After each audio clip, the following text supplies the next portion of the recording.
I wasn't. I'm feeling pretty run down. All right. Are we live now? Yep. I think he said so. Hi, everyone. That's Brad, in case you didn't know. Can you see me? I'm on video. Yeah? I wasn't. No, but I am, right? You can see me? There was some echo there. There's echo here? That's what I said. It can't be me because I'm only logged in once. I mean, I'm only logged in here with no other audio. You are live, it says. Brad, can you hear me?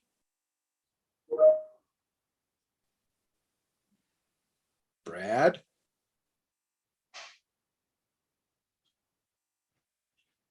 Brad? Hang on. I figured it out. There we go. I'm here. We're good. Okay. Like, Brad, where did you go? Sorry. I was like, what is going on? I forgot to mute the YouTube so I could watch the chat, and I was really confused. Oh, so you were causing the echo. I understand. But only for me. I told you I was feeling a little out of it, so. Yeah. So, all right. Well, welcome to class. This is May 26th already. What happened to April? I have Anybody? no idea. Wasn't it like April Fool's Day just like last week? Shut down Teams, it says. We're getting all kinds of messages. We're good. We're good. That was for me, I think. It was Brad. Always Brad. Come Problems. on. All right. Well, here we are. This is the second to last class. We're going to spend tonight going through a bunch of practice exams together. So we have the brain power of 3 experts going through this quiz together, and we'll see if we can't come up with the right answers. This is always kind of one of the stressful ones for me. Do you guys feel that too? Oh, absolutely. Puts us on the spot.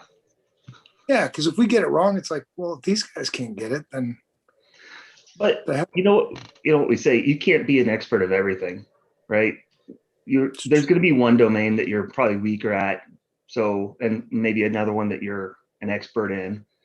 So just know your strengths and weaknesses, know what those percentages are for the exam, and do the best you can. Yeah, exactly. So what would you say is, if you were to choose your expert, like, what do you feel like the most expert in? I would say not the security models. No, hell no. Who is? Surprisingly, I would not consider myself an expert in encryption simply because I don't work in it all the time, right? If I was working in it and using it, I think I would. Gosh, I really don't know. Everything but those two? No, I'm kidding. How about you, Ryan? No. Expert in being silly. No, I think risk. Risk is very strong. Software. I feel pretty strong in software. Although the longer I don't work in it, from a day-to-day development perspective, some of that gets to be challenging. Administrative stuff, definitely very strong there. Full disclosure, though, my brain is burnt up for the day. So currently I am an expert in none of them. We'll see how this goes. My brain is always burnt up, man. You know how I roll. I do. Although it's always fun to go through this, because when you do get one and you're like, I don't know if I'm right. And then you get it, you're like, yeah, all right, I got it. So I think, this will be good. But I think for everybody, that's participating with us, the takeaway is, even though we do this work every day, all day long, this exam is reflective of the exam. It isn't necessarily reflective of the work that we do every day. So, study, make sure you study. A lot of this stuff you're going to be able to forget once you pass the exam, but it is absolutely paramount that you know it to pass the exam. Right. Yeah, and I'd say mine are operations and risk management and networking. Those are probably my strongest. But yeah, security models, forget about it, man. Yeah, I think, security risk management, like you said, asset security, identity access management, assessment and training, those, the stuff that is relevant and we do on a regular basis, shockingly, is the strong part. Yeah, for sure. Well, tonight we're going to go through practice exams together. This first one we're doing is 20 questions long. We'll take our time. We'll try to provide some commentary as we go through it. We're not going to get them all right. That's just how it works. We don't do this every day. We did pass our exams, obviously. And we're really strong in what we're strong in. Afterwards, we'll pick up another quiz, and we'll just keep going through this. Now, this is all CISSP, so you should have, I think we've provided the discount code to everybody. Should be just FRSecure. Okay, FRSecure is the discount code. So when you go here to sign up, this is a great place. It's put on by Clement Dupuis, who's, just an awesome dude. So Absolutely. Hey, real quick before we start, Ryan, can you kill your share and just share the browser window, not your whole screen? Yes, I believe that I can. Now, Brad is testing to see if I'm an expert in Zoom or not. Yeah, that was what the Teams was. All the messages for the behind the scenes moderators were popping up. Yes, and I did kill Teams to There we prevent go. that. Okay, Well, good. you should have a better view now. Is that Looks good. okay? Excellent. So you're not seeing the whole, just the. And never forget, we are professionals. well, we get as in we get paid. Yeah, most of us. All right. So, question. Do you want me to read the questions, or do you want to, Ryan? Either way. You can read. I can read. Well, but your brain is fried, and mine always is. I'll go ahead and read. All right. And then we'll debate the answers together. All right. So, question 1: physically securing backup tapes from unauthorized access is obviously, a security concern and is considered a function of the security operations domain, asset security, security operation domain analysis, communications, and network security domain. So as we went back, if you recall the classes, right, which class did we cover this in? Physically securing backup tapes. I don't remember which class it was. I know the answer though. What's the answer then? I would say, oh wait, it's considered a function of, oh wait, I read that wrong. Yeah, I think security operations domain. I almost said asset security because that's what it is. And then I reread the question. And that's a really good point right there. Don't just assume anything. Make sure you actually read the question. I agree. Security operations domain. Ryan? I'm going to say yes. And I also agree with Brad that the subset is asset security, but that's covered under the security operations domain. Mm-hmm. Are we right? Let's find out. Do we don't find out till the end? Yeah, we won't find out till the end. All right, question 2. Which of the following is not a method to protect objects? So remember subjects and objects and the data within objects. So this is actually the software domain. I was about to say subjects and objects, but that doesn't really apply to. This is about objects, and this is about object-oriented programming. So data mining. So if you remember what data mining is, if you have a data warehouse, pulling data, finding data in that data warehouse is data mining. Data hiding is a function, but not necessarily the method here. Abstraction and layering are our options. Layering really applies more to, more than anything else, I think, to our 7-layer OSI model, that sort of play. My answer, I think, is abstraction, but you guys can chime in. I'm going to say data mining is not a method. Yeah, I'm going to go with data mining. Oh, not. See, I totally got it wrong. Good point. It's the not piece. I totally read over the not piece. Yep. So if you're listening, I mean, we do this all the time. This is really what this is what will happen in the exam. Yeah, you got to be careful with the not the, and sometimes they do those reverse, like those double negatives. Yep. Ah, son of a gun. So I just violated a test taking thing. I say it's not. All No, right. you're right. Totally right. All right. Which of the following is an example of a connectionless communication protocol? This is a positive question. There's no not in there, right? So UDP is the correct answer. Because it is connectionless. Yes. I concur, doctor. Agree. Yes. I got the network thing. See, there's and sometimes you just know the answer. That's the other thing. So, and I'll add to this: when you're in that situation, go with your gut. Go with your gut. I've seen people second guess it and then get the wrong answer because they second guess their gut. So if you feel that really strongly, like, oh, I'm really certain it's that, I recommend you go with your gut. Absolutely. Yeah, and it's good on this question. They actually capitalize not, so that stands out for me. When it comes to security within databases, which of the following is not a responsibility of the database administrator? Maintaining databases, that seems reasonable for a database administrator. Implementing access rules to databases. Implementing access rules seems legitimate. Reorganizing databases, that also to me seems legitimate. Providing access authorization. So this is a question of database owner versus database custodian in those traditional roles and responsibilities. So it's not the responsibility of the database administrator to give the authorization. So I think it's the last one. I agree. I concur. That could also be, depending on your organization, a function of the security team. Exactly. In the CIA triad, so you remember CIA, confidentiality, integrity, and availability. What does the A stand for? I just told you. Awesomeness. The A stands for awesomeness. Yep. Right? It is availability. Correct. Which of the following is not, there's the damn not again, a disadvantage of single sign-on? Support for all major operating system environment is difficult.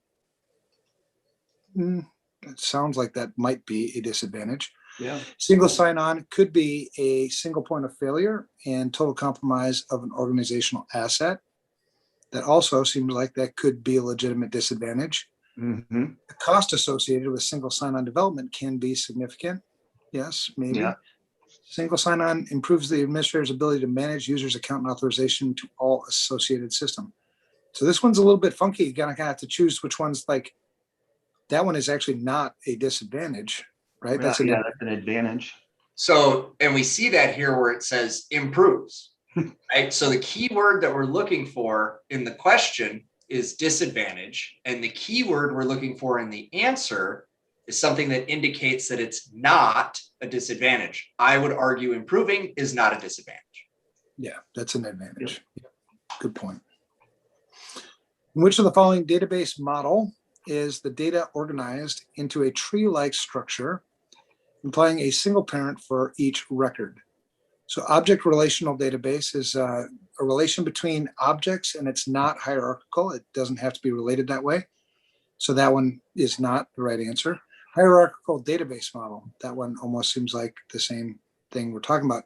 We talk about tree-like structure, it's like DNS, right? You've got the root, Yep. branches out to the .com, the .org. That's actually a tree structure. That is a hierarchical database model. So I think B is the right answer, but I'm going to read the other ones. Relational database model, which is just relations. It's cross relations. And network database model, that's not really even a thing. So I'm going to say B, the second one. I agree. I also think you made an important distinction there. So network database model, not really a thing. Sometimes one of the answers will be just straight garbage. Mm-hmm. Try to identify it quickly and then focus on. So if you get into a question like this and you're not really sure, look for the one that's garbage, because you can at least eliminate that. And then you can focus on the 3, right? So even if you're guessing at this point, it's better to guess with 3 than it is to guess with 4. So always look for that garbage question and chuck it out. Yeah. And a lot of times you'll actually be able to narrow it down to 2 pretty easily. Yep. Right? And now you're at kind of a 50-50. Truth. Which protocol is not implemented at the network layer of the OSI protocol stack? So remember what's at the network layer? If you've mastered this, you've got ICMP, IGMP, IP, they all work there. So ICMP is at the network layer. IP is also at the network layer. OSPF, that's a routing protocol. That's also at the network layer. RIP is also at the network layer. The one that's not is HTTP. That's actually at the application layer. So that's much higher up. So that's the answer. I concur. Oh. Ooh, these are the fun ones. Okay. I'll read this one. Wait a So- second.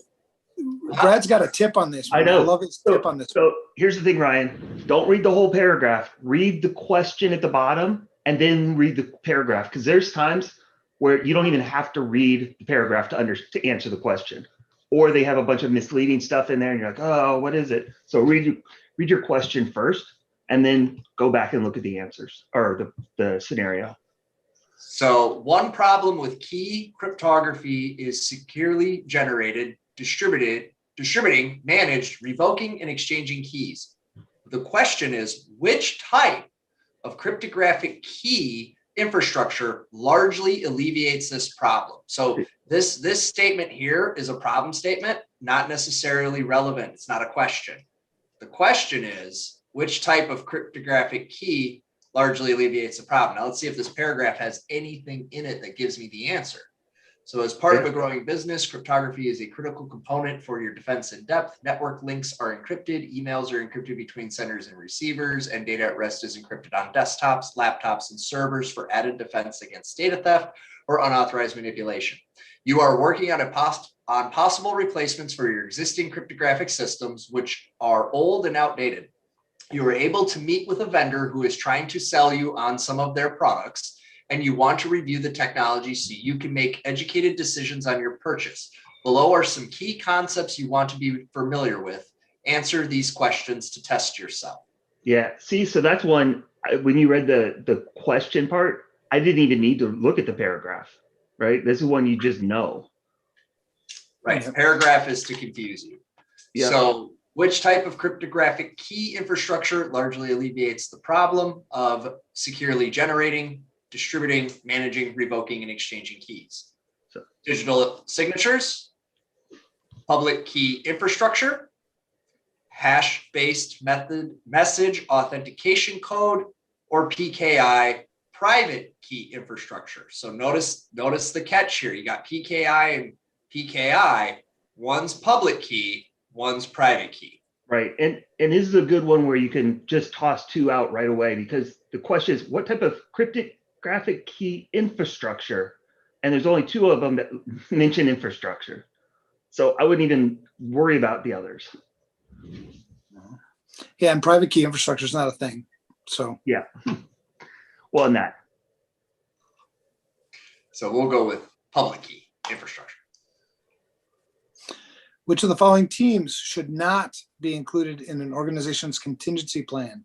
Tiger team. Wow. Everybody needs a tiger team. Yeah. I got a lion team. Which one would win if you had a tiger team versus a lion team? Depends. We talking boy tigers, boy lions, girl lions? I don't know. Girls are always tougher. Right. All right. Tiger team, legal affairs team, hardware salvage team, damage assessment team. And to be honest, I don't know what a tiger team is. I know, but I feel like I need one. I do need one too. So legal affairs, legal. Yeah, you got to have legal involved in a contingency plan, because you're going to have legal things. They're going to steer like, hey, careful about what you say here, do there, whatever. The salvage team obviously is important. There's going to be some hardware that's actually going to be salvageable that you'll want to reuse. And the damage assessment team is one of the first teams to actually get called in your contingency plan to make sure that you understand what's going on. So I don't know what tiger team is. I'm gonna have to Google that while you guys go on to the next question. Is that better for everybody from a viewing perspective? I can't see the bottom. There you go. I can see it. We might run into some problems on the longer ones, but I think that'll be good. Okay. With a specialized cross-functional team brought together to solve or investigate a specific problem or critical issue. Wow. Yeah, we don't need them. All right. All right. That looks good. When backing up an application system's data, which of the following is a key question to be answered first? What records to back up, how to store backups, when to make backups, where to keep backups. Interesting. So this one, you could really use a judgment call. So it's kind of like where in the process would you go through these things? So the key question to be answered first, I think would be what records to back up. Yep. I would agree. Because Well, when to sure. back them up is going to be dependent upon what records they are, where to keep them, and how to store them. Again, will a lot of times depend on what the records are too. You know. Yeah. Seems key. Which of the following is the best mechanism to prevent social engineering? Don't use humans. Attempts around physical entrances to sensitive facilities. Card reader doors. So that would be, your normal proximity cards. Motion sensing doors, doors with code readers, or man traps. Now, knowing which one of these is actually a dual control, the man traps. If you remember a man trap, I need a control to get into it, and then there's all kinds of different ways to implement man traps, but then there's another control to get me out of the man trap. That's actually the best mechanism out of these four options because it's got that dual control. Well, and this is a good question because which is the best? Because I mean, card reader, having the card reader is a good thing, but it's not the best. It is correct, but not the best. Right. Right. And if they would have had turnstile in there, then that would have been even harder to answer. Because turnstiles are really good against social engineering too. And when they're talking social engineering, that question really it's about Tailgating. Yeah, tailgating or piggybacking into controls. All right, which certification standard structure uses key concepts like PP, protection profile, SFR, secure functional requirements, and SAR, security assurance requirements for its framework? RFI, request for information, that's not truly a standard structure. Common criteria, turns out that's the right answer, but we'll go on with the other ones. Benchmarking, not a certification standard structure either, and ISO. So really, when going to what Brad says, where you can eliminate two right out of the gate, you could eliminate RFI and benchmarking because neither one of those are standards or standard structures. ISO and common criteria are, and it just you'd have to go by memory to know which one. Which component in a PKI system issues certificates to be used to prove the identity of people or systems on a network and encrypt messages between them? So PKI, keywords PKI, issuing certificates, identifying people or systems on the network, encrypting messages. Certificate authority does issue certificates, and it is used for those things. So you could make a case for that one. A domain controller by itself, I mean, if the domain controller is running as a certificate authority, potentially, but that's not the right answer. PKI is the actual infrastructure itself. We could say that that's the PKI system, but we're looking for a component of PKI. So I think I'd cross that one off. There's no such thing as a registration authority. So the right answer is CA. Of the following answers in the context of IPsec, which of the answer is best described as authenticates and negotiates end users and manages secret keys established either by IKE or by manual user configuration, is unidirectional.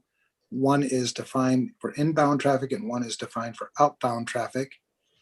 So you'd have to go back to your memorization of IPsec and how that works. ISACamp, which is really for exchanging keys secretly. We do know that. It's actually in the name of that protocol, ISACamp. So if nothing else, if you didn't know if it did, if it does IKE or that other stuff, IKE is really used for negotiating how we're going to communicate.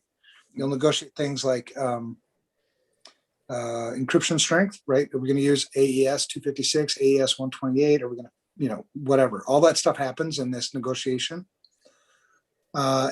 Secure key exchange protocol is not part of IPsec. Internet key exchange is part of IPsec, and it's actually implemented as part of ISACamp. And then IPsec Security Association is all of this together. So that is my answer. Do you guys agree? Yeah. That is the best answer. Yep. Yeah. Oh my gosh, this one's for you, Ryan, because it's got a lot of words. I get the biggies. All right. Your company is involved in software development. The software your company developed is being used by a third party without being properly purchased through one of your authorized resellers. The third party could be found guilty of patent law infractions, civil law, software licensing violations, or software trademark violations. So this is another one where the paragraph really isn't going to be very helpful. And if we reread the question, they are using the software without having properly purchased it. So I'm going to say they're guilty of software licensing violations. Patent law infractions would be that they tried to copy it and claim it as their own. Civil law would cover all kinds of things not related to this. Software trademark violations, very similar to patent law infractions, right? It's they're trying to use the product and claim it as their own. So I'm going to go with software licensing violations. Agree. Yep. Or to do Jeopardy style, what is software licensing violations? For 400. What is the effective key size of DES? DES, if you remember, DES is data encryption standard, right? It's been replaced. But anyway, 128 bits, 1024, 64, or 56. So if you remember the way DES works, there's DES and triple DES. DES is actually a 64-bit key size, but then 8 bits is used. 8 bits actually isn't used, so it's really 56 bits. You just have to memorize it. Yeah. And remember, the keyword here is effective. Yeah. Yep. All right. Which process ensures that IT systems, tools, and applications have consistent and updated versions and patch levels across the enterprise? Vulnerability analysis. So that's not going to be the answer, because it's just about analyzing the actual vulnerability. System monitoring, maybe. Software deployment, not necessarily, unless you take that definition of software deployment and make it much larger. There's nothing about maintenance and software deployment typically, and patch management. So the keys here are, ensures that systems, tools, applications have consistent and updated versions and patches. That is a patch management system. That's the right answer. Yeah, I concur. There are 4 ways to manage risk. What? Which answer reflects these 4? So there's actually, accept, mitigate, transfer, and avoid. Those are your choices. Those are always going to be your choices.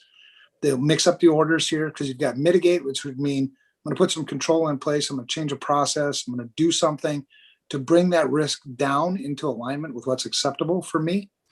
Transferring risk would be things like getting insurance against risk. You're giving the risk to somebody else, or at least a portion of it. Avoiding the risk, it means I'm just going to stop doing whatever it is I was doing. So whatever led to this risk in the first place, I'm going to stop it. That's why I stopped running, because I'm going to avoid the risk of not exercise, but of ankles and stuff. There you go. Yeah. And then accepting risk is, the risk is at a level that's acceptable. You always accept some risk, right? So it's not about risk elimination. That's not one of your 4 options.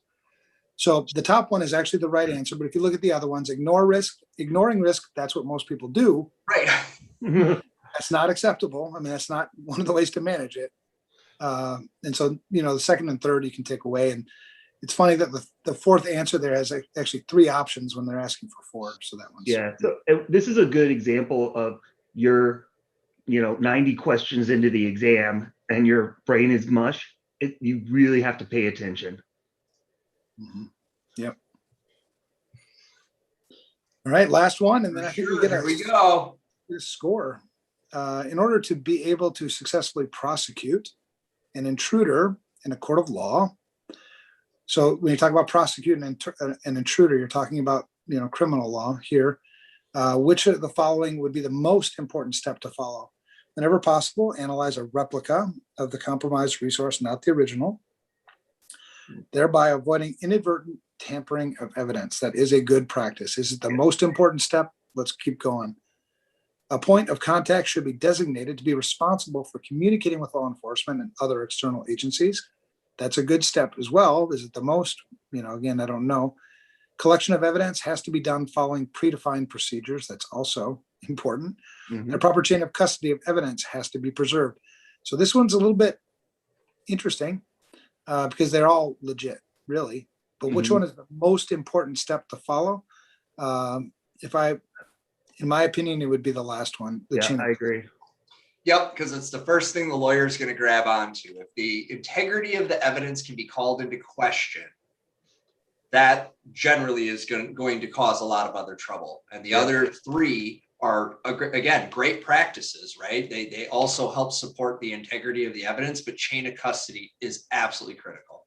Yeah, and you can, if you can't get a copy of the compromised resource, it's not best practice, but you can look at it, right? As long as you can prove hashes are the same, you didn't change anything. Right. True. Yeah. And you would use the chain of custody to Call that in. Yep, exactly. Correct. All right. Woo! All right. So wait. Graded for grading. Here we go. Oh, I'm sure. Let's see what it tells us. No, it just did. We got 20 out of 20. 100%. Woo! No.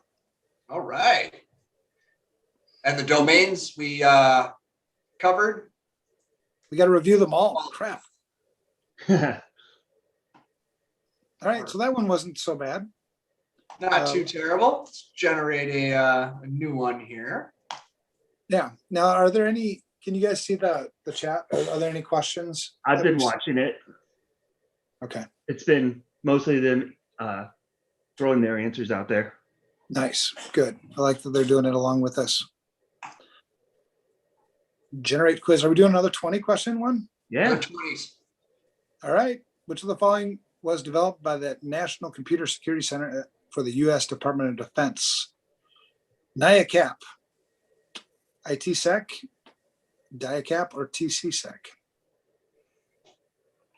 This would be an area that I'm not an expert on, so I'd be guessing on this one. Yeah. I would say, if I were to guess, I'd say TCSec, because I think TCSec is the Rainbow series. Yeah. And I know that was developed by the Department of Defense. I just don't recall if the National Computer Security Center had a role in that. Yeah. And there was a question, does the real test spell out acronyms like the practice test? Yes. Some of them, but you'll also get ones like this where you have, the Yeah. four answers, they didn't spell them out for you. No, Right. not those, but within the question, typically you'll see it spelled out. Yeah. So Evan says TCSec. My brain says DIACAP because defense, right? Defense always loves to put a D in anything they do. Mm-hmm. What do you think, Brad? I'm going to go TCSec. I think Orange Book is what they're going for. Yep. And sometimes you'll have these questions on the exam where you just have to guess. Like I just don't remember. Yeah. All right. Which of the following statements regarding trade secrets is false? So this is one of those not ones. Many companies require their employees to sign non-disclosure agreements regarding the protection of their trade secrets. That's true. The trade secret law normally protects the expression of idea of a resource. That's not true.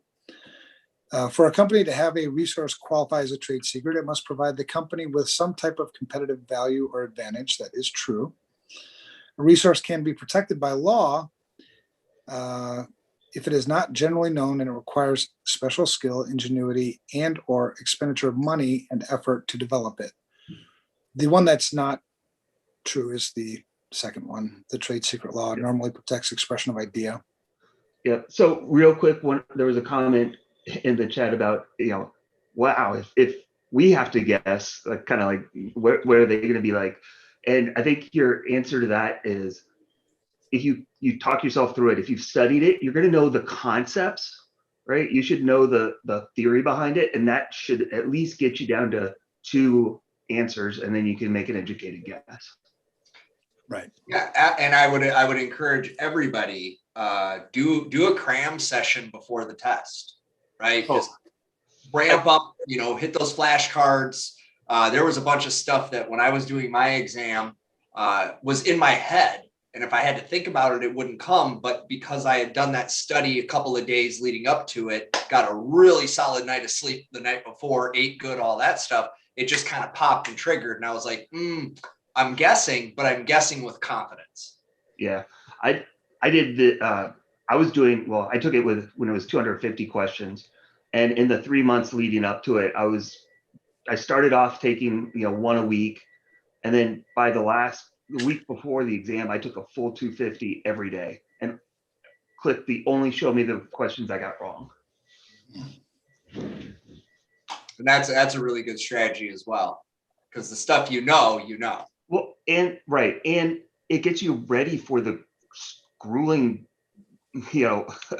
mind mushing experience. You don't realize sitting for 3 hours reading this stuff, it wears on you.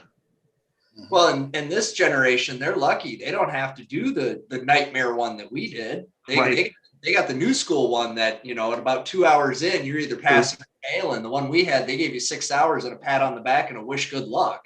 Yeah, I think it took me about 4.5 hours to finish it. Yeah, we had to walk both ways uphill in the snow without shoes. Yeah, barefoot, upside down. Yeah. Right.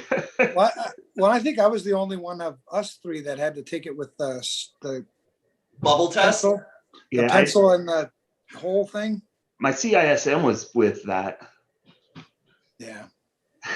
Yeah. All right. And then you didn't get your dang results for like 4 to 6 weeks? Yeah.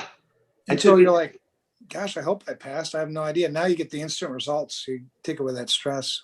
Yeah, I took it in November and didn't get my results till February. Yeah, that's stressful. All right. What would best define risk management? The process of assessing risks. That's part of risk management. The process of reducing risk to an acceptable level. That's also the part of risk management. The process of eliminating risk. That's not risk management. The process of transferring risk. So all of these are 3 of the 4 of these are actually legitimate functions of risk management. I would think the best answer would be the second one. I agree. However, there is a 5th answer not on here, and it's called Use Security Studio. That's true. Which of the following services is provided by Secure RPC? So this is one of those questions where they didn't call out what RPC stands for. It stands for Remote Procedure Call. So which of the following services is provided by Secure Remote Procedure Call? Availability? No, it actually reduces availability a little bit. It makes things a little bit slower. Authentication? That is actually true. Accountability? Yeah, but you can't have accountability without authentication. And integrity? Not so much. It's authentication.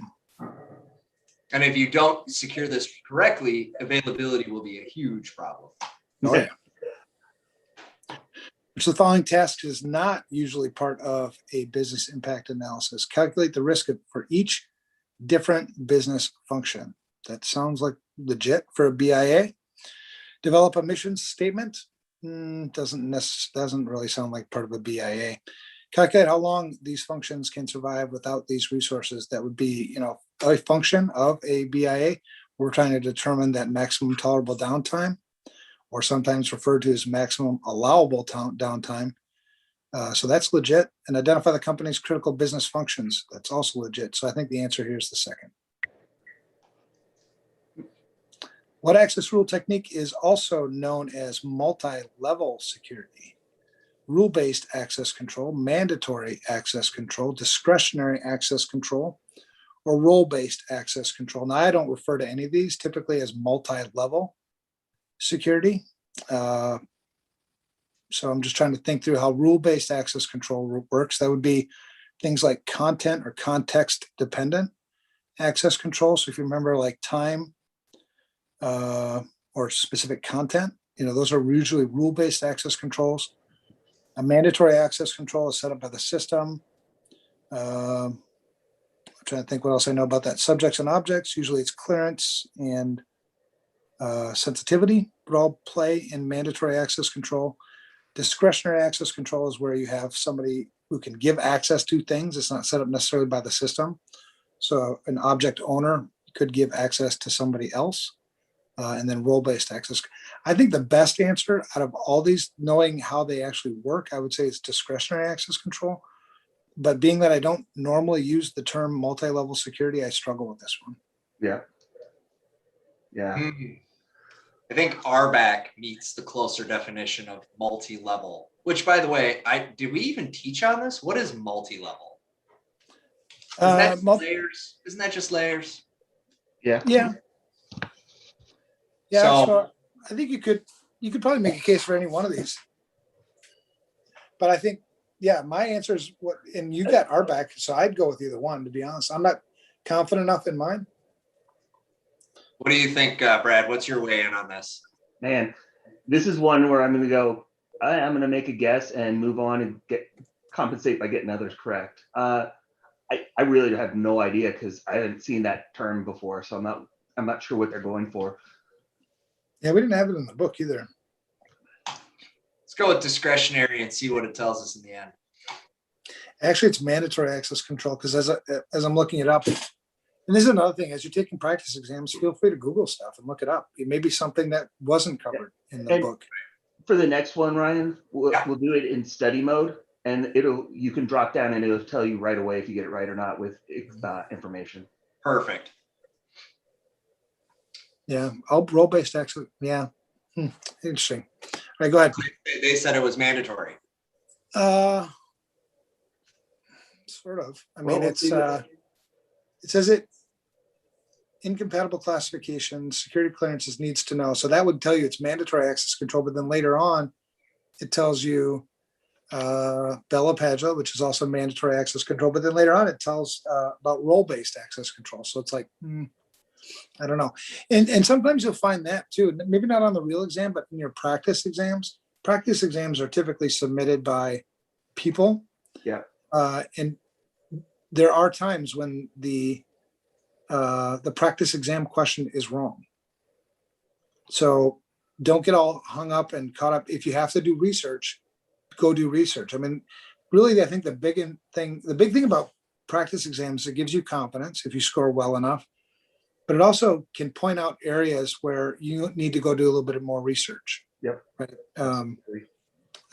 If you come up across a question like, yeah, I never heard of that before, or I'm not sure about the answer. Well, Google it, right? This is the time to do that. You can't do it during the real exam. True stories. All right. So for which areas of the enterprise are business continuity plans required? So remember the difference between business continuity plan, disaster recovery plan, continuity of operations plan, cyber incident response plan. There's lots of them, but this is the big one, right? The marketing, finance, and information processing areas, the financial and information processing areas of the enterprise, the operating areas of the enterprise, all areas of the enterprise. So knowing that a business continuity plan covers the entire business, it would be the last one. Yeah. I concur. Oh, this is yours. All right. This risk management principle is used as a means to pass the risk on to another entity outside of your company. Risk mitigation, risk transfer, risk superlative, risk transmission. When you say risk superlative, can you do this? Superlative. Risk superlative. I'm going to say that the question says passing the risk on, which if I know of my 4 ways I can deal with risk, I am transferring it. Yep. Oh, again, another one you're saving how much time by not having to read that giant paragraph. Right. Yeah, I wish you would have told. I wish you'd have been around when I took my exam, because I actually would read the whole thing. Nobody ever told me just to read the question. But yeah, it's the way to do it. Right. Which device acting as a translator is used to connect two networks or applications from layer 4 up to layer 7 of the ISO OSI model? So router operates at layer 3, the network layer, and I guess it does some translating, but really at that layer. Bridge is layer 2. Gateways operate at all 7 layers, and repeaters operate at layer 1. So the right answer here would be gateway. And keep in mind, this is the book answer, because in real life we know that it isn't strict like this. Right. Yep. But even within the device, we've got these things collapsed into the same chassis. There's still separate functions in that device. So logical versus kind of what's implemented physically. It is. I like thinking it that way, because it also helps you to troubleshoot. What part of your device or system might be misconfigured and not working right. Yeah. Which of the following statements pertaining to IPsec is incorrect? A security association has to be defined between two IPsec systems in order for bidirectional communication to be established. That's the SA part of it. Seems legit to me. Integrity and authentication for IP datagrams are provided by authentication header. H is authentication header, A is authentication. So I think that would fit. Now the question is, does it also handle integrity? And it does. If you don't remember that, it does. ESP, encapsulating security payload, provides for integrity, authentication, and encryption of IP datagrams. In transport mode, encapsulating security payload only encrypts the data payload of each packet. So which of these would be incorrect? The first one is correct. The second one, third one is also correct. So it's then, is it in transport mode? If you remember, transport mode and tunnel mode, two different modes. Only encrypts the data payload of each packet. Let me think about that.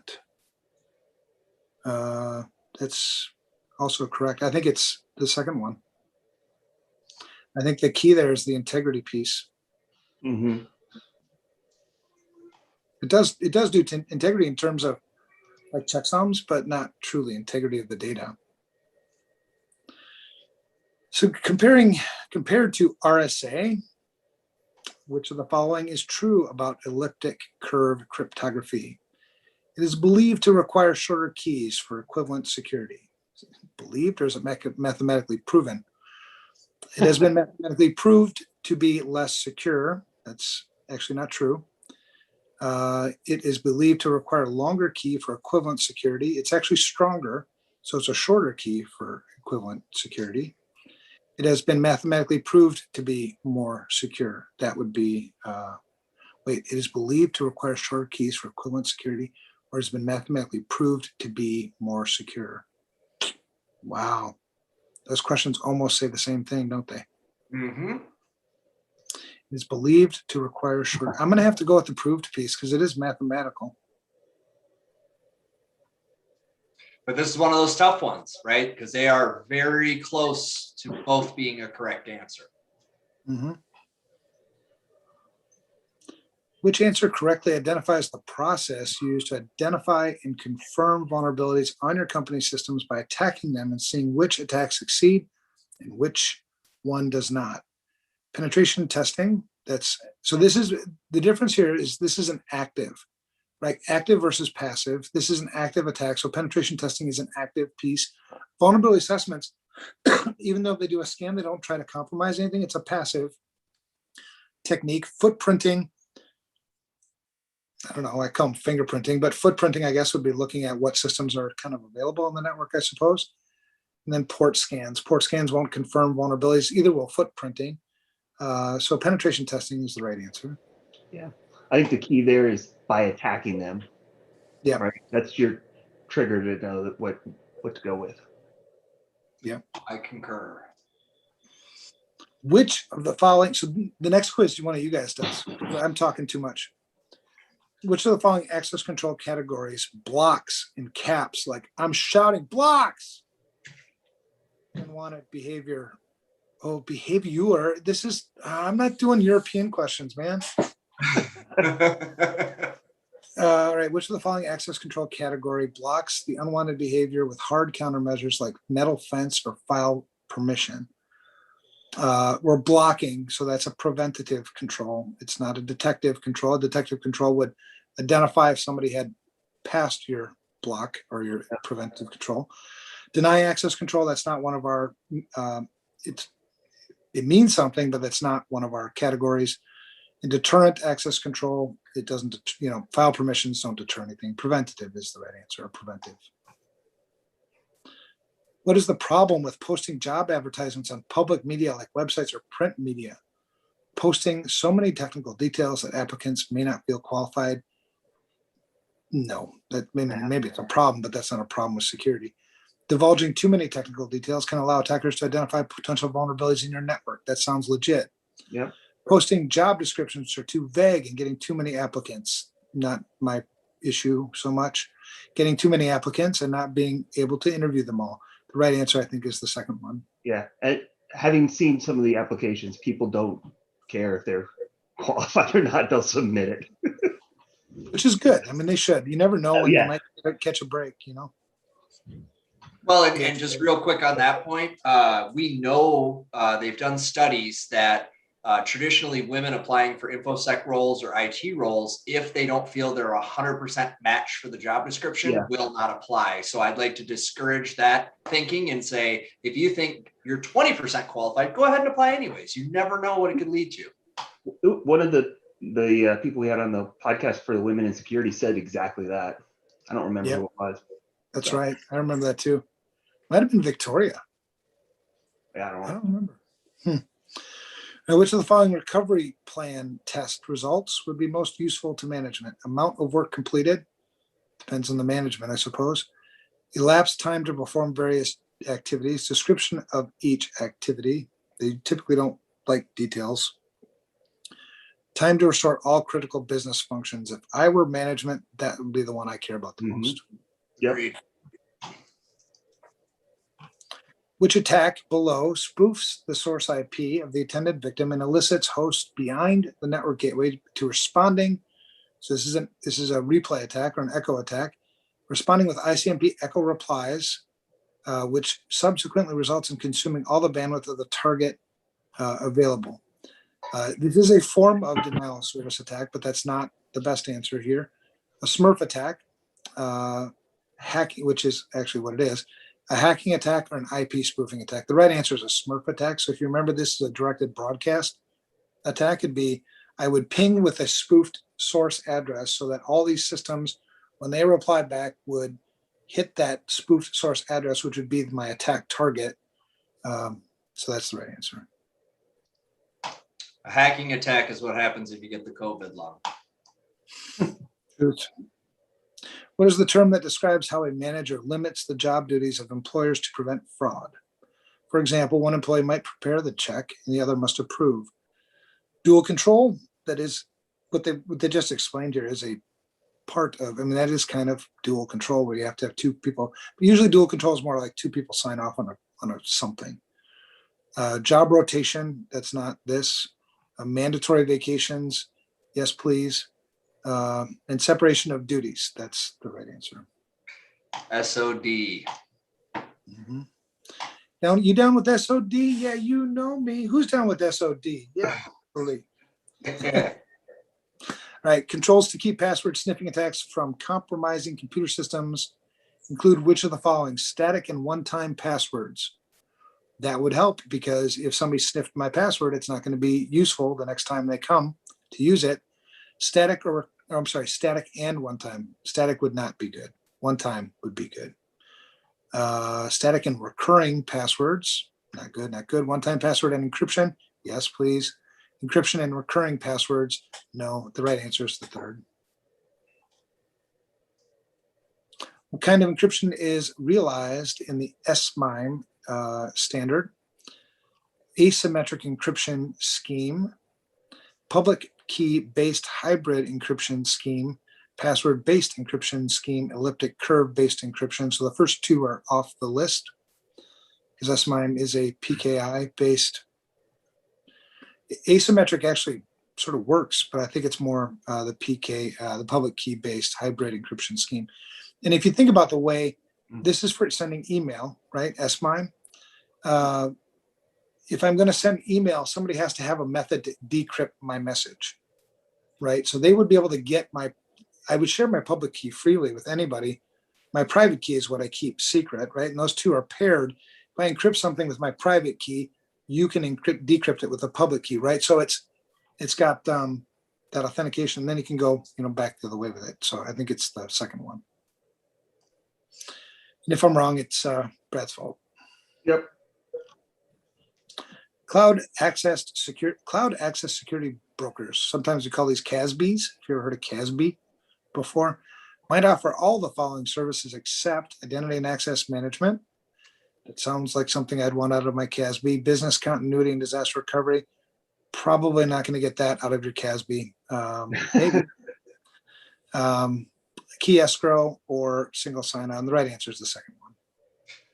I don't see availability listed. Nope. All right, so let's see. Look at that. Nope. We answered. We didn't skip any, and we grade him. What happened? oh, here we go. Here we go. Oh, we got a couple wrong. So I think if you scroll down to the bottom, we can review. 85 though, we totally passed. So TCSec, Orange Book. You guys were that's on with that. Reviewed. Yeah. Yeah. Go ahead. I think if you close this window, it'll pop up and ask if you want to review. There we There we go. go. There it goes. So it is mandatory. Yeah. And if you click that details button, there'll be references and stuff. Ooh, a lot of words. Here, the third key word is multi-level security. You have to ask yourself, what techniques employ multi-level security in the choices given? The Bell LaPadula model in the 1970s is built on the state machine concept and the information flow model. Okay. It also employs mandatory access controls and lattice concept. Yeah. Okay. Well, then and that's sort of what this says as well, but it does say role-based access control as well. So, but that's the right answer. You think you just have to memorize it? All right. Close that. And then next question. Oh, security association has been defined between two IPsec systems in order for bidirectional communication to be established. See, and this one I sort of disagree with because you do have to have essays. It's just you have two essays. Because the essays are always unidirectional. So you have one essay and then the other essay coming back. That has to happen for bidirectional. So Click on the details on that one. See what. Yeah. Why but I think the integrity piece was the one I was questioning on the authentication header. Yeah, I think you're right. It's incorrect because they need two. Yeah. And it could be FRSecure for the protocol. So yeah, that's legit then. Right. Oh, shorter key. Really? Yeah, this is one where, we debated between these two. Yeah. Because the shorter key can be the same amount of security as RSA. Man, but you see, here, scroll back up. If I need a shorter key for the same strength, it makes it more secure. I wonder if it's how has it been mathematically proven? I don't know. I'm just trying to think of why they would say that. Yeah. I'd still stick with my answer, man. I like my answer. All right. So I'm bullheaded like that. Before we start the next quiz, there was a request for, where'd it go? A dad joke. You guys ready? Yep. Ready? Yep. What has 4 wheels and flies? A car that I'm driving. Yeah, no, a garbage truck. I got it. I got a bad, it's not quite a dad joke, but it's a good bad joke. So somebody asked me if I was tan from the sun. And I responded, no, I am Ryan from Earth. Nice. That is a dad answer. It is. All right. So who's gonna read this study one? mode. Who's gonna read I'll this run one? this one. Give you a break from talking. All right. Now, I'm gonna full go disclaimer, get something I to drink quick. I'll be right back. Huh? I'm gonna get He's something to getting drink. something to Quick. drink. I'll be right back. All right. So not near as smart as Evan or Brad on this stuff, but that's okay. Here we go. Generate. Question 1. A persistent collection of interrelated data items can be defined as which of the following? Database, database management system, database security, or database shadowing. So a persistent collection of interrelated data items. I would describe that. Man. So Data for item. me, it's either database or database management because it's not security, it's not Right. shadowing. Yeah, for me, the giveaway or what I'm triggering on is data items, right? Right. So it's the items, it's not the management of it. So I'd agree with you. It's database. Hey, look at that. We got it right. Which of the following statements pertaining to the Bell LaPadula is true if you're not making use of the strong star property? So this is, you got to read this one a little careful because it says true and not in the same thing. So if we're not making use of the strong star property, it allows read up, it allows write up, it addresses management of access controls, it addresses covert channels. Well, we know it doesn't address covert channels. I would say it doesn't address management of access controls. So it's going to be one of the top two. I would agree. So the question is, and this is where it's so tough with Bell LaPadula, which is confidentiality, and BIVA, which is integrity. I think it is. I think it's. I think it might be Reed. I think it is. Yeah, I think it's Reed. No. Right. Yeah. Right. Darn it. This is where that memorization comes into play, and I haven't been studying this. Well, and good answers from the folks. I see a lot of B's from the folks. Yeah, boy, am I glad I don't have to do this for real again. Which of the following are the steps usually followed in the development of documents such as security policy, standards, and procedures? Feasibility, development, approval, implementation, and integration. Initiation, evaluation, development, approval, publication, implementation, and maintenance. Design, development, publication, coding, and testing. Design, evaluation, approval, publication, and implementation. So which of the following steps are usually followed in the development of documents such as security policies, standards, and procedures? Whew. I'm going to knock the first one out. I don't think it's feasibility. I don't think it's that one. The giveaway for me Mhm. is the word maintenance. Yeah, and I was gonna say it's not the third one for sure. This sounds like software development stuff. Yeah, and here's where you have to be really careful, because that fourth one is a subset of the second one. Correct. Right? So I think for me that the key indicator of the correct answer is maintenance, because if you're not maintaining your policy, standards, and procedures, they become ineffective. And what's key there is in the development of documents, right? It's not. It's the life cycle. Yep. when you're looking at that. All right. What is the maximum number of different keys that can be used when encrypting with triple DES? Well, I mean, that one kind of gives itself away, triple. I think that is the correct answer. And sometimes you get lucky and you get one that's pretty darn straightforward. So the nice thing is when you're taking the real exam, there will be a couple of gimmies. Watch out for them though, because you could be a little blurry-eyed, you could be a little, fried from the previous question. So, and I don't know if I think in the new exam you can still pass on that question and come back to it. I believe no, you can't pass anymore. Oh, you can't? I don't think so. Ooh. All right. Well, then I encourage you to take a deep breath and reread it twice.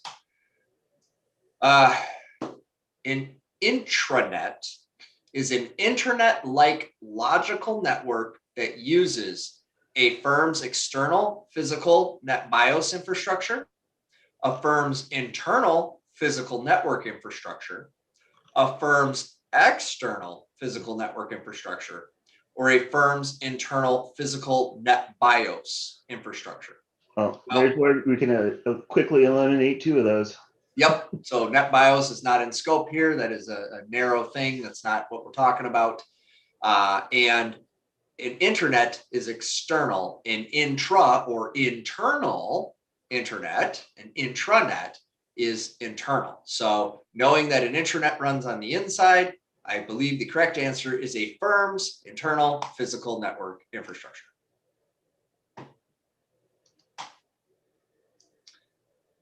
Which layer of the OSI ISO model handles physical addressing, network topology, line discipline, error notification, orderly delivery of frames, and optional flow control?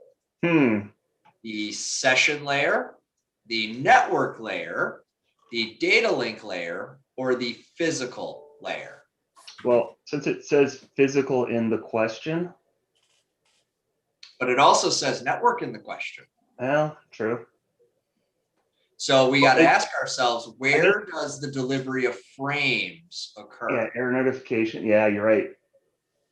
And what do they mean by physical addressing? Is that the assigning of it versus the actual physical? Yeah, no, you're right. And then that's flow control. So if I'm taking this one apart, a couple key things I'm looking at, because the physical and network are there to kind of throw me a little bit. Well, so there's only one level that works on both of those, right? Right. Physical addressing is, remember ARP in the MAC address? Okay.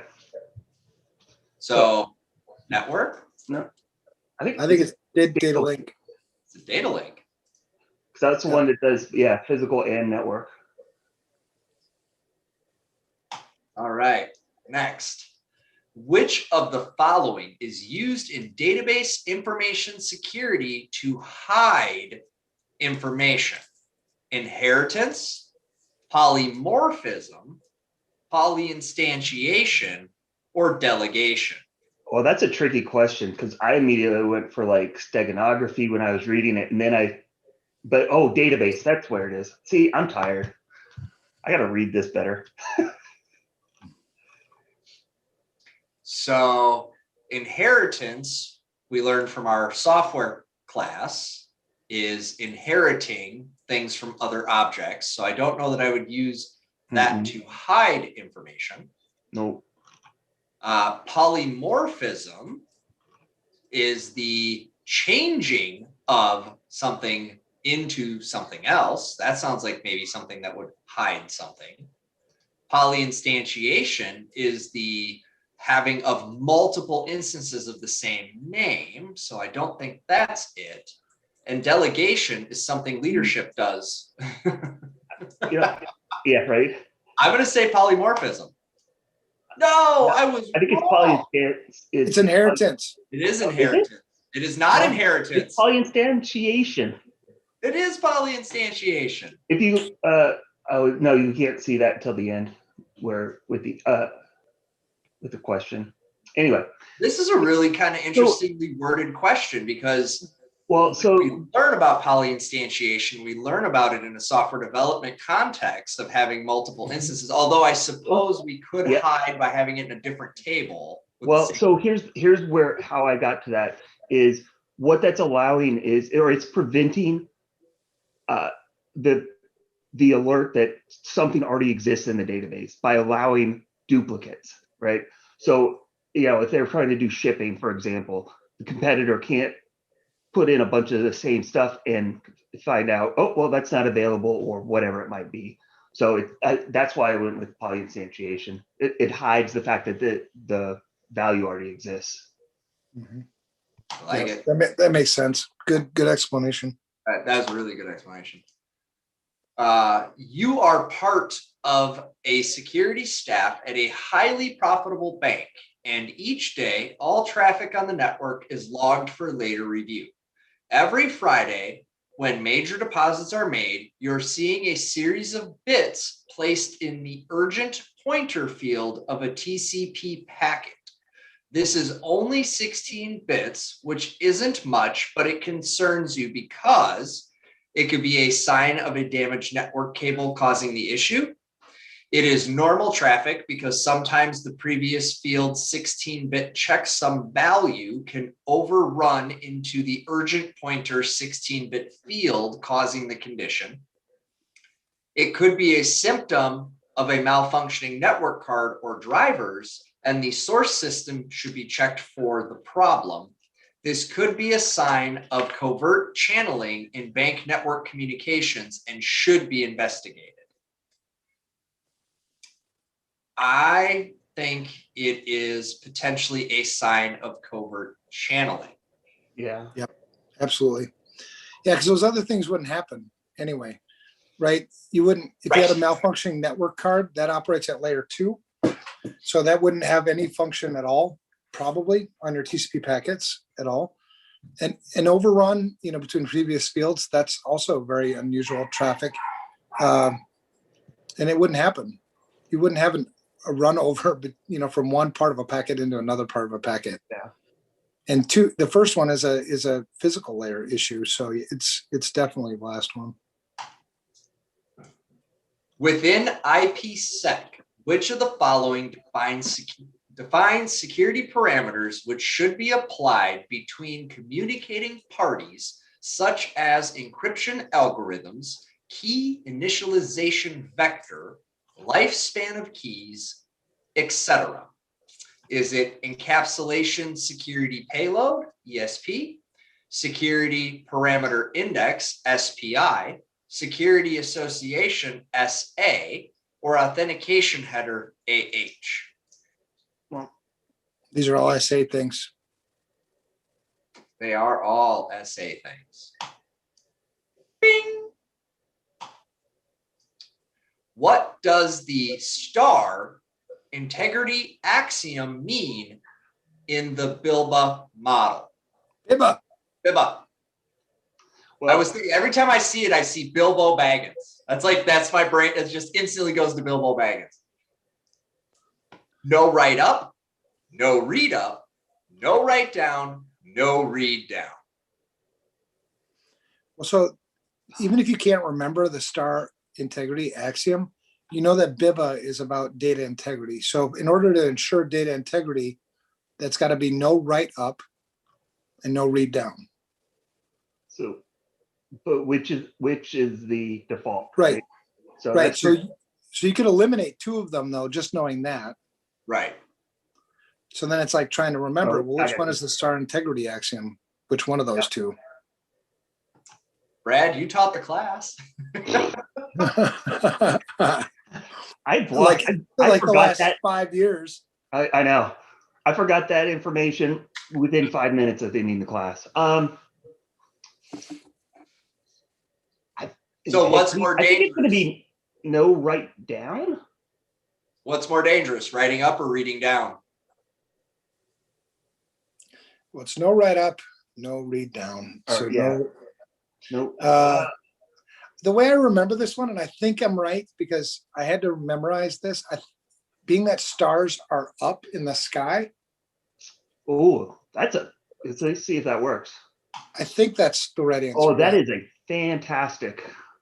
I like it. That's actually a good pro tip. Stars in the sky. So that's the first time I've heard that.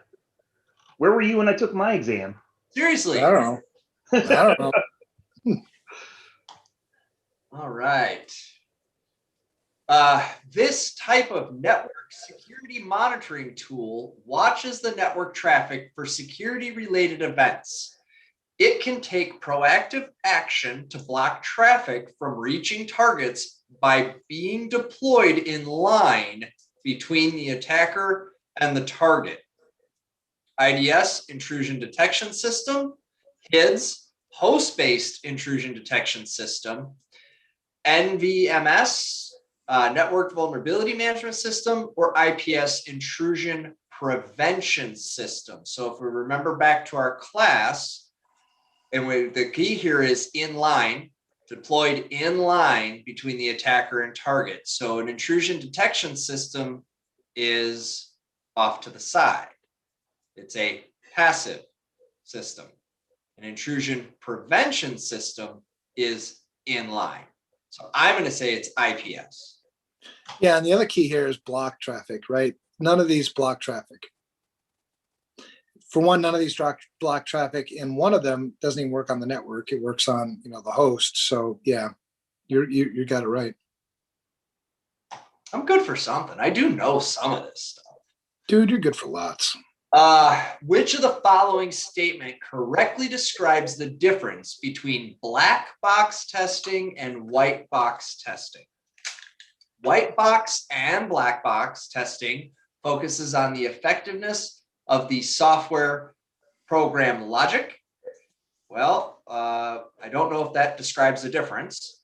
Black box testing focuses on functional operative effectiveness, whereas white box assesses the effectiveness of software program logic.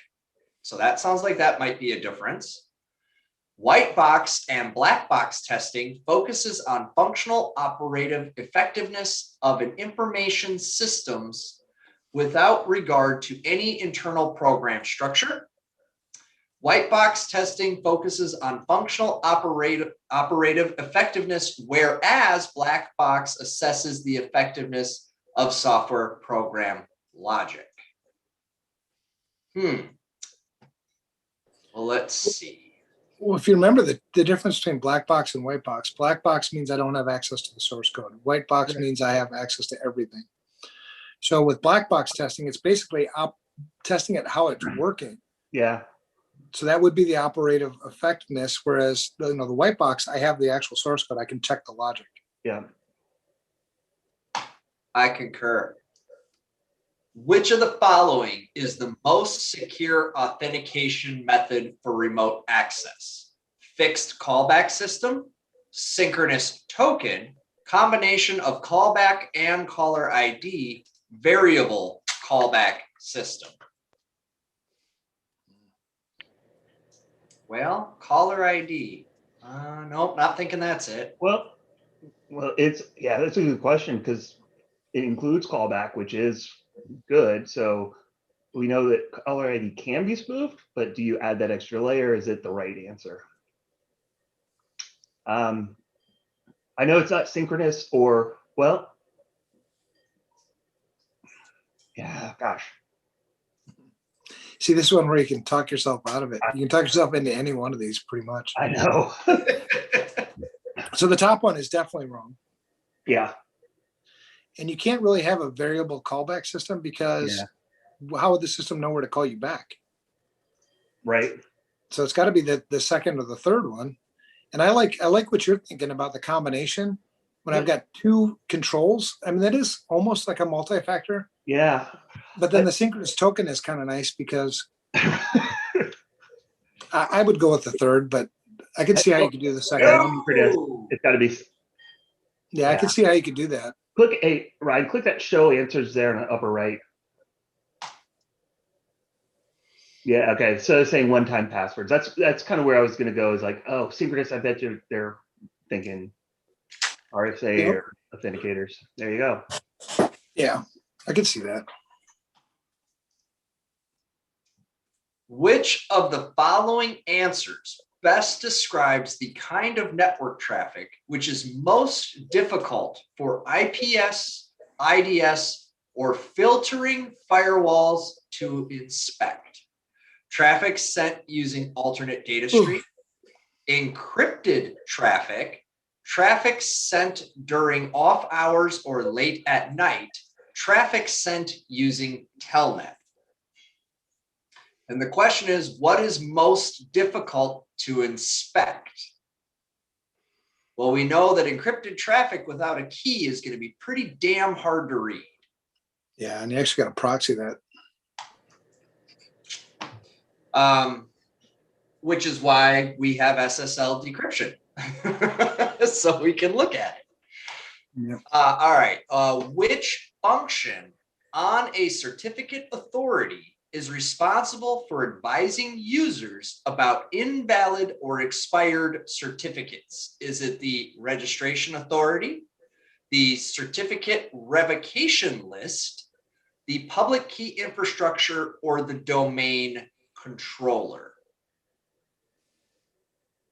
Well, I don't think it's the DC. That's not gonna. Well, I mean, that's not a thing when it comes to being a CA. Right. I think this one is kind of a give. This is one of those gimmies, right? We're advising users of invalid or expired. What am I going to do with invalid or expired? I'm going to revoke them, or they've been revoked. So I would say the revocation list. I agree. Which common employee control or method can help in identifying a potential employee that would present an unacceptable risk to the organization? Dual controls, job rotation, mandatory vacations, or background investigations? So the key word in this question is potential employee, which means job candidate. So this one is a gimme question because it's background investigations. Job rotation is what we do to make sure the current employees are not becoming too dependent on the job. We're not becoming too dependent on that employee having that job. Mandatory vacations serve a similar purpose. Dual control is having more than one control in place to complete the function. Which answer is the process where we record and document settings for IT systems in the enterprise? Change control, risk management, incident management, or configuration management? Change control is very important. We need to do that and document that, but that's not where we're keeping track of settings. That's where we keep track of things we did to those settings. Risk management, we know is the overarching process of figuring out what our risk is. Incident management is how we're going to actually deal with and respond to things. So I'm going to go with D, configuration management. Nice. We're on a roll right now. It's way easier when there's three of us to talk through it. Seriously. Struggling on our own. The purpose of chain of custody is to prove that the evidence has not been tampered with since it was seized, to determine the cause of an incident, to prove that the evidence proves guilt or innocence, to prove ownership of the data. Well, we learned that chain of custody is something that we do to prove that the evidence has not been tampered with since it was seized. Yeah. And this is a good example. Even if you see that first answer and you're like, oh yeah, that's it. Read the rest of the answers because they yeah. Because there might be another one below, that has something else that's more relevant. Yeah, right? that is more correct. And that's the thing to remember. What is the most correct answer? You can have all four correct. What's the most correct? Even if it doesn't prompt you to say that, it is always going to be the most correct answer.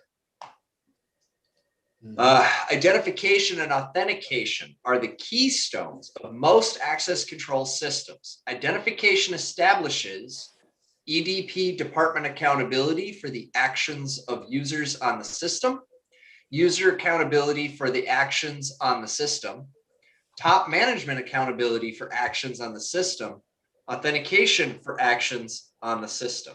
So identification and authentication are the keystones of most access control systems. Identification establishes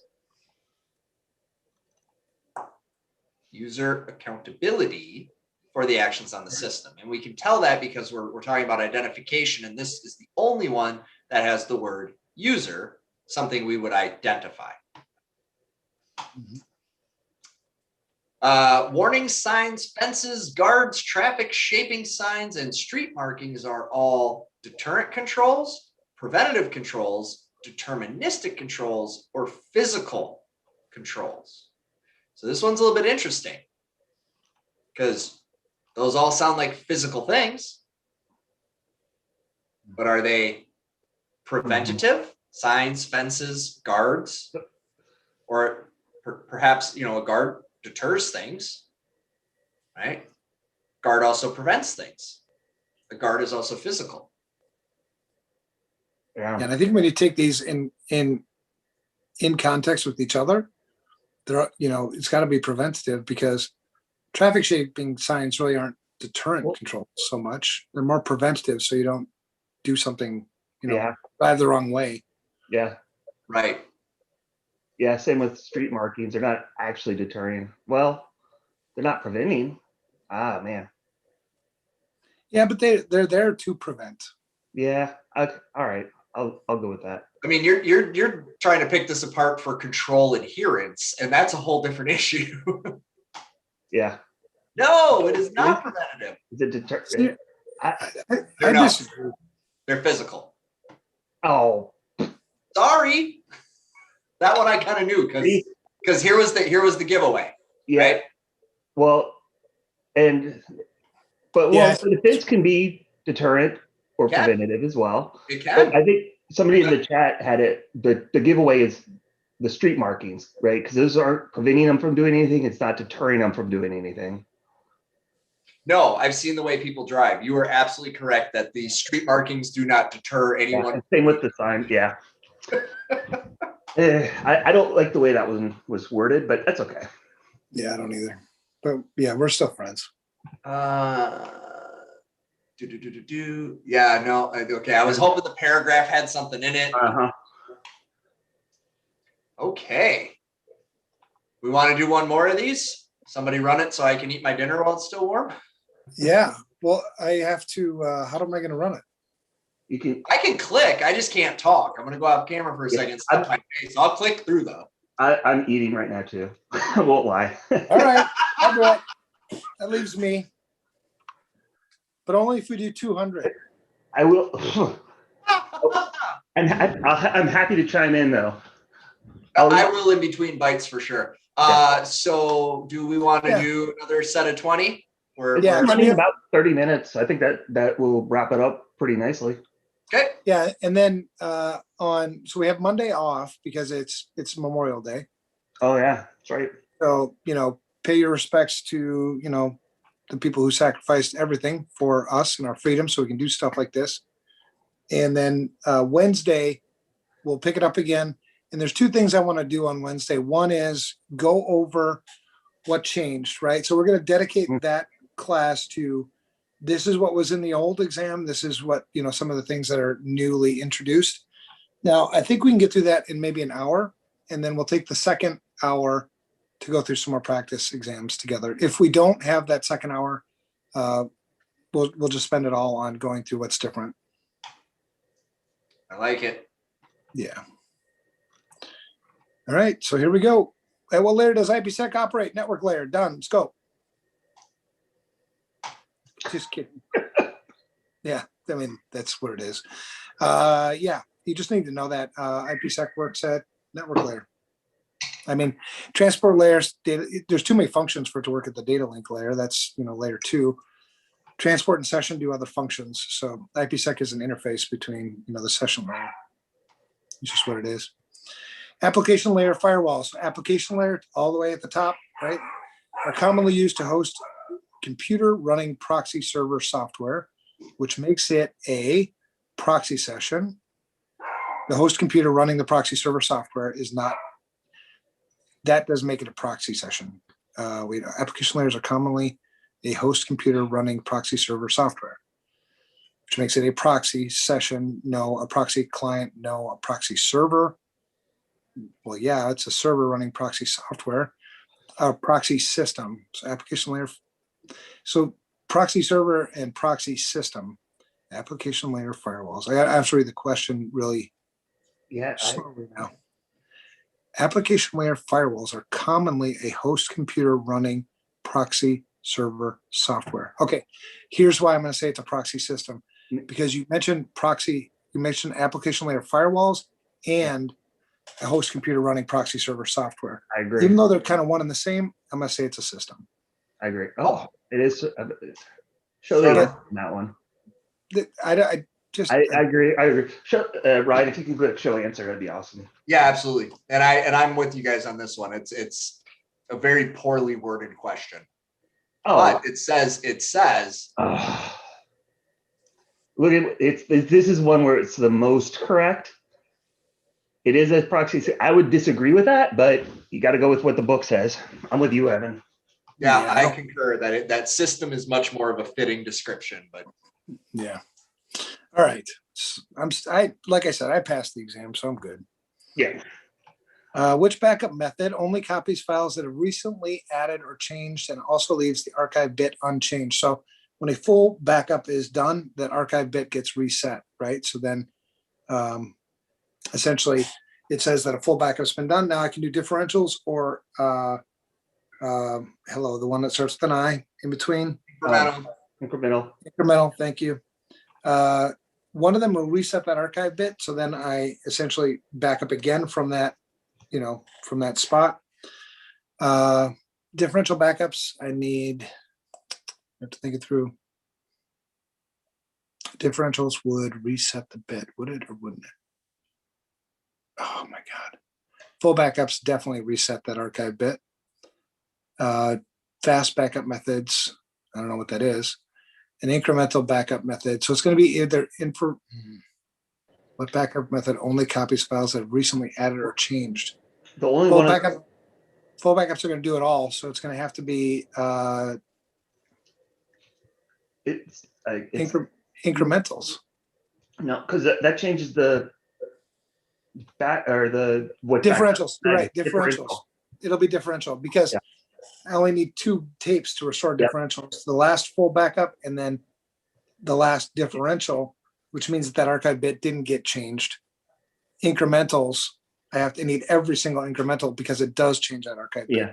And here's a fun question. When's the last time you dealt with a backup? For me, it's probably on a personal level. Yeah, it's years quite some time. No, I'm talking about doing I mean in a professional setting. Well, it was right after my brother Curtis came back from the Civil War. Yeah. He was fighting down south in Tennessee. That feels about right. Yeah, it's been a long time. Which IPsec operational mode encrypts the entire data packet, including header and data, into an IPsec packet? Safe mode, that's not a method. Transport mode. Transport mode doesn't encrypt, doesn't tunnel. Tunnel mode or authentication mode. Wait a second, encrypts the entire data packet. Actually, this transport mode. Yeah, transport mode. No. I am really sucking right now. Yeah. Oh, you can tell. It's the IPsec tunnel. IPsec tunnel. You can tell we're getting a little punchy, tired. But it's the entire data packet that threw me off. Yeah. I got it. It's right. They got it right. I like it. That's all right. We all had a very productive day today, so bear with us. All right. What enables a workstation to boot without requiring a hard or floppy disk drive? That's where you have that reverse. It's either going to be reverse ARP or it's going to be boot P, which is going to essentially say, hey, I've got this MAC address, and then whatever is going to respond, it's going to send you your IP address and typically your workstation load. So reverse address resolution protocol, bootstrap protocol, address resolution protocol, or CIDR. Address resolution protocol and CIDR are both not functions of this. The best one would be bootstrap. Yeah. You are correct. After a company is out of an emergency state, what should be moved back to the original site first? IT support staff, most critical components, least critical components, executives, most critical components. I think it's going to be IT staff to support them. It is. Oh, what? Least critical. Oh, geez. I suppose if you, Yeah. all right. Yep, because you don't want to disrupt. the Yeah, critical you don't have to study operations. it. I get, Well, yeah, and if there is still issues, you don't want to. Yeah, We're sucking at this one. You guys go back to eating. late. Let me just answer the questions. Which of the following statement is not true about voice over IP? Lower cost per call or even free calls, especially for long distance. That is actually true. So this is the not true one. Voice over IP uses circuit switching technology. Not really true. It uses packet switching technology. But let's read on. Lower infrastructure cost. That's actually true. Voice over IP is technology where voice traffic is carried on top of existing data infrastructure. That's also true. So the right answer, which is the wrong, not true, is the circuit switching technology. Correct. All right. Which of the following encryption algorithms is the latest official U.S. government standard for sensitive data? Triple Advanced encryption standard. No. Go back to eating. It is actually the first one, but triple DES was replaced by AES. So if you remember that's how it went. DES was the official standard, and then triple DES sort of replaced it as a stopgap while they worked on what the advanced encryption standard is, and that algorithm is RINDAL or RINDAL, RC4 and data encryption algorithm. Data encryption algorithm actually runs the DES. That's the algorithm. That's the math behind it. So yeah, it's AES. And in the new exam, it'll say SolarWinds. No, God, no. Oh, Lord. Boy. How would you ensure that no single job position in your IT department has control or responsibility for all processes of a critical task like creating user accounts? Need to know, that's not that. Separation of duties, that sounds legit. Demarcation of duties, that isn't a thing. It sounds cool though. And collusion would be, that's how you would defeat separation of duties. So I'm gonna say it's the second one. There are two main categories of fire detection. Which is the best answer? Photoelectric and ionization. That's actually the right answer, but deluge inundators and exluge detractors sounds cool. I don't know what an exluge detractor is, but it's probably a thing. I just never heard of it. But I'm assuming when you talk about deluge inundators, that would be deluging water. So that would be not a detective control. That would be I guess a response control. Arrow K detectors and halon injectors. That's Star Trek. Wet and dry detectors. So the right answer is photoelectric and ionization. And you can see how much memorization really does play into this. Yeah, for sure. Identify the framework that meets the characteristics listed below, handles multiple connections at the same time, provides secure authentication and encryption, supports only IP networks, used to be focused mostly on LAN-to-LAN communications rather than dial-up protocol, works at the network layer and provides security on top of IP. Layer 2 frame, I guess, protocol. Hybrid L2PP, which isn't a thing, IPsec or L2TP. Layer 2 tunneling protocol. The only one of these that actually works at the network layer, which is, I think, the last one. So the other ones are fine. It does this too, but the one is IPsec. You are correct, sir. Which of the following is true of biometrics? It is used for like bionic man biometrics. It's used for authentication in physical controls and for identification in logical controls. Authentication and Could be, but Could. no, probably. Biometrics has no role in logical controls. That's not true. It is used for identification in physical controls and is not used in logical controls. That's not true. It is used for identification in physical controls and for authentication in logical controls. That's probably the best answer, but I don't like this question at all. Yeah, that's tricky. I think it is the. It's the last one, yeah. Yeah. But it's I don't like that question because it can be used for both and both. But, well, yeah. Yes. Because it almost blends identification and authentication together when they're actually two separate functions, you know? Yeah, I agree. Which of the following answers would best mitigate the threat of buffer overflow attacks? Just stop coding crap, really. Huh. Locking down your firewall? No. Buffer overflow attacks, you remember those are software attacks, and they're meant, we're not doing good bounds checking on software. You can, what's called smash the stack, which is, you know, insert commands into a memory space of another process, potentially. So locking down your firewall is not going to prevent that. Installing an IDS, IPS is probably not going to stop that either. Enabling event logging, no. Controlling of installation of software, yeah, if you don't have the software, you can't do a buffer overflow attack. So I would say it's the last one. This is a terrible question. I know. The correct answer is use freaking input buffer, input control. Right? Yeah, input validation. Input validation and yeah, what a mess. This is a terrible question. Yeah, but that's the best answer. I mean, at least the answer is the best answer. It is the best answer. And at least the answer is obvious compared to the other ones, you know? Right. While no modern operating system is vulnerable to such attack, sending a fragmented ping packet exceeding the maximum size of 65,535 bytes, once reassembled, was once known as what? Sounds like the ping of death. That's the right. That's the right answer. Smurf attack, if you remember that one, that's the ICMP replicate, you know, echo attack.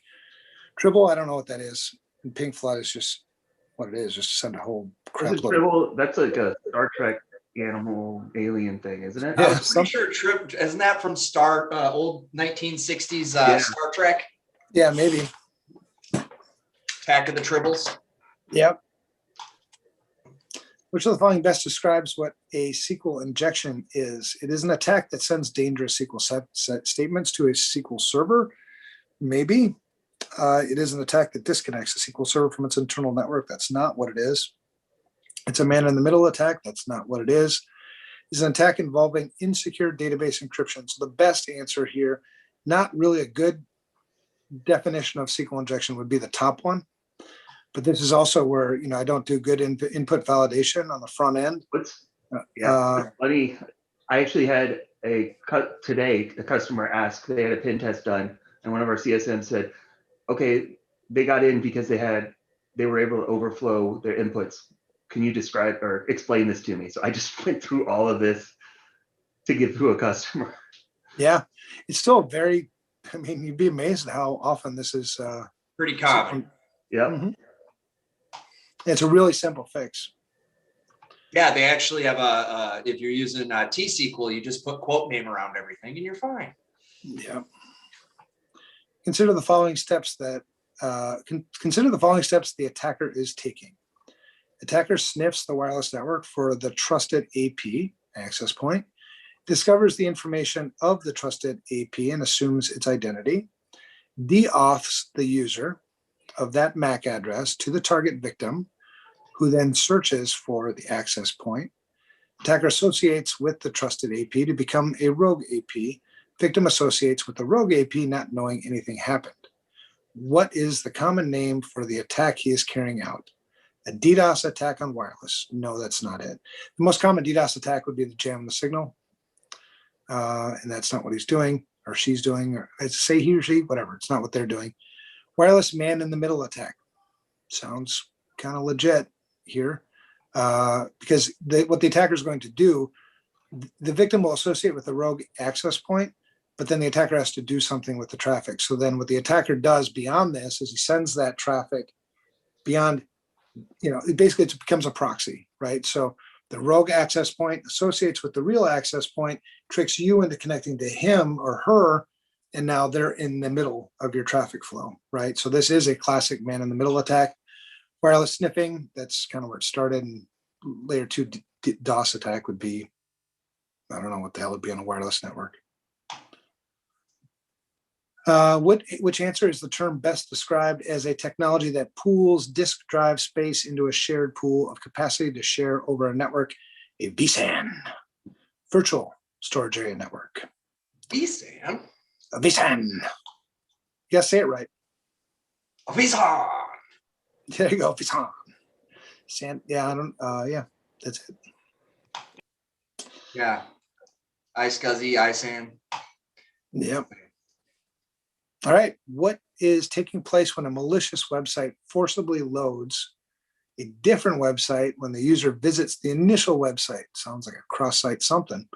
In this attack, an attacker uses a web application to send malicious code, generally in the form of a browser-side script, to a different end user. This would be cross-site scripting or cross-site forgery. It's one of those two. SQL injection is that input attack, right? Where I've got usually a field on a website where there's no input validation, and I can throw a whole bunch of long stuff, and including SQL commands. Drop table is a bad one. Buffer overflow is that other one. So it's either cross-site forgery or cross-site scripting. And it Now, says in the question, generally in the form of a browser-side script. Right. And so, but cross-site scripting is on the server side. Yeah, true. So this would be a cross-site request forgery. Right. No? Fuck. Excuse my language. You talked me out. The correct answer is what is Facebook? Yeah, and I can Click on the I confuse myself too. Yeah. See, and this is that. You know what though? That's a really good example because you talk yourself out of it. Like I was like scripting, yeah, and then I'm listening to Evan. I'm like, okay, yeah, talk me into this. I know, and I totally went the wrong way too. So sometimes I think it's worse. Sometimes it's worse to have somebody else doing the questions with you. Because you do talk like, well, yeah, good point, and then you know. Yeah. All right. Anyway, 19. Relating to data backup schemes, which type of backup is a copy of all data that's changed since the last full or incremental backup? This would be an incremental backup. Yeah. That is correct. What is the best way to protect data from a ransomware attack? Stored on floppy disks. Yeah. Highly effective. Highly effective. Yeah. On a remote server drive, still connected to the network, so nothing about air gap there. Store it on the cloud. Again, same thing. If it's accessible to the attacker or processes, it's accessible. Store backups offline. That's your answer. That is correct. Controls are grouped by categories and also by purpose. Smart cards, an example of control used for what purpose? Physical, detective, technical, administrative controls. So smart cards. These are hard because they don't give you context. Usually when I remember taking the exam, they would give you context on exactly how the control was being used at the time for you to determine this, because it is a physical control. It is something you can touch, but it's also a technical control because you have to use it with technology for it to work. It doesn't do anything with detective. I mean, it's not detective at all. There's nothing administrative. So then it comes down to, is it physical or is it technical? Now, I think traditionally we put it in a technical context. So I'm going to say technical, but it could be physical too, man. It is technical. And for me, this was the giveaway. Yeah. Yeah. Oh, we have more. Oh, wow. We've got a few more to go. I set this one at 25 because the folks were asking for more questions. All right. Good timing. Wish session. I was gonna say Johnny Carson. Which session hijacking model relies on the attacker deriving a valid session ID from packets he captured during a sniffing operation. ARP level session attack. Let's see. Deriving valid session ID. No, session ID isn't at layer 2, which is where we've got ARP level session attacks happening. Network level session attack. Also, level 9 level hijack. I like that one. Level 9 is human. That's human beings. Routing level hijack. Session hijacking model relies on the attacker deriving a valid session ID from packets he captured during a sniffing operation. I'm going to have to go with network level session. Yeah, hijack. I agree. All right. Which answer is defined as a security system that monitors and controls user access to cloud? That's a CASB, so that's 3. It's that the answers in the question. Mm-hmm. There are 4 different ways to organize. Oh, wait. We've There are seen 4 this one before. We've seen a similar question, right? So if there's 4 ways, which of the following is not a proper way to deal with risks? Hear no evil, see no evil, taste no evil, or speak no evil. Ignore it. Risk ignorance. Now, if this said, what is the most common way an organization deals with risk? This would also still be the correct answer. Or if you're dyslexic, sometimes like me, it'd be Rick's ignorance. Then, Rick. And then Rick gets offended. Then you got to send him a card. Oh, wait, forget it. This is going weird. Which of the following layer of the OSI model encapsulates packets into frames? True data link. Data link. All right. That concludes our practice exam. All right. So I think overall we did pretty good tonight, guys. I think we could have done a little bit better. We did better at the beginning. Yeah. 2 hours of answering these questions and thinking through it. This is kind of what it's like. Only, like you said, Evan, more difficult because we're talking each other out of. Yeah. Well, yeah, and I think it's important too that in the actual exam, when you take the actual exam, it'll be quiet so you can think, you can process. That helps. I think the tips that you guys gave, that we gave tonight, is help read the question carefully. We did jump to some answers tonight, and we got them. Those ones we jumped to, we got them right. That was not a good habit. It is a good habit to read, to at least look at every answer, because you might find a better answer than the one you were thinking at first. Well, take your time. You're gonna have plenty of time to pass the exam. Yeah. Well, one of the big ones that you got to be really careful about is when they talk about the canons and what order they're in. Right. Yes. Just make sure you're reading through those and that stuff. Yeah. And I think, take your time. Don't talk yourself out of answers. You always eliminate it down to 2.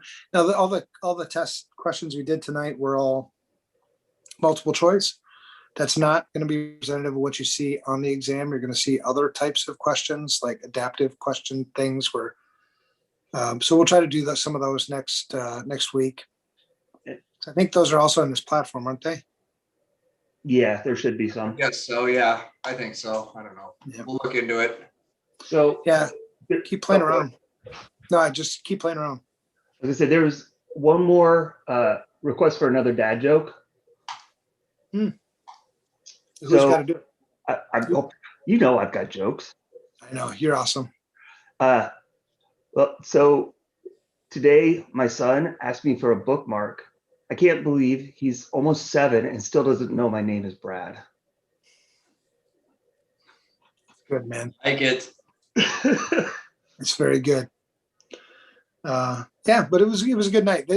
I think now we're at that point. If you made it through the book once or twice or whatever, you are ready for those, the practice exams. Keep nailing them until you consistently get, I would say, 75, 80%. Don't try to get 100%. Because then I've seen people do this too. They keep going and going and going, and then they end up sort of overstudying. I think you can do that. So when you feel like you're ready, just go for it. For sure. All right. Well, that's all I got for tonight. You guys got anything else? Study up this week, rest, try to get some more study in. Like Evan said, Monday, no class, pay your respects, leave a penny. If you don't know what that means, Google it. I'm excited. I'm excited for all you guys to pass. So looking forward to Wednesday's class and giving you that last hoo-ah and some good push towards being successful and passing the exam. And just as a reminder, if you have the requisite work experience and a past exam, just contact us. We will help you with the endorsement process. We require a copy of your resume, provable work experience, and then a proof of passing the exam. And then we will go ahead and submit. Is that it? Is that it? I've been asking for blood samples. Have you? Is that why all that stuff's been getting shipped to my house? Yeah. Oh, okay. Yeah, scratch that then. You guys have a wonderful Memorial Day, and we'll see everybody again real soon.